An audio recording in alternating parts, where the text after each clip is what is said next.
jungle. Pagka meron kaming re-rescue dun sa matataas na lugar, so we have to use this one. Para sa safety ka, may harness ka dapat. So, medyo sa katawan mo, Ito, para pagbaba mo, ano to, rescue daw ko eh. Mag-ano ganito, pagbaba mo. Gaganon ka na. Ginaganon mo na yan. Pagbaba ka na. tapos yung puli sa victim. Ito kasama yung kadena. So, doon naman, makikita niyo yung, halimbawa, talagang malakasan na. At medyo makapal yung dingding. Hindi na kaya gibahin ng ating airport. Meron kaming shotgun. Shotgun. Ayan yung jackhammer. Pagkatapos, doon yan, meron kaming fruit cutter. May mga patas hindi natin makatanggal. So, gagamitan namin yan.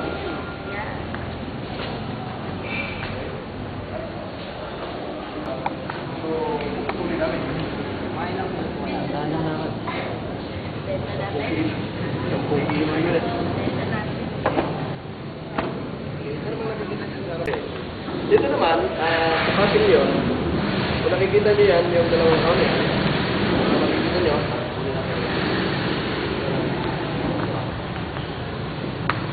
ito dito pa rin. Dito yung P5. Ito ay binabalahan ito. Ito maganda. Ginagamit ito pagka sabi ito, forcible entry tool.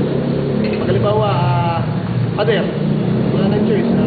Mag-aamoy yung kabilang pader, no? Ito. Magkakawa tayo ng ibang daan. So, sa pamamagitan ito, we can create exit. Meron siya, powered by air. No? Dudugtong-dug po yan, kasama nito. Yung hangin nito, siya yung pressure niya. Kaya pneumatic. No? Okay, marami siya mga klase ng mga kung ano kailanganin mo, nandito. No? So, marami siya klase. Meron dito, malapat. Meron mas malapat. Kung mag-aalis ka ng checking. Malapat niya.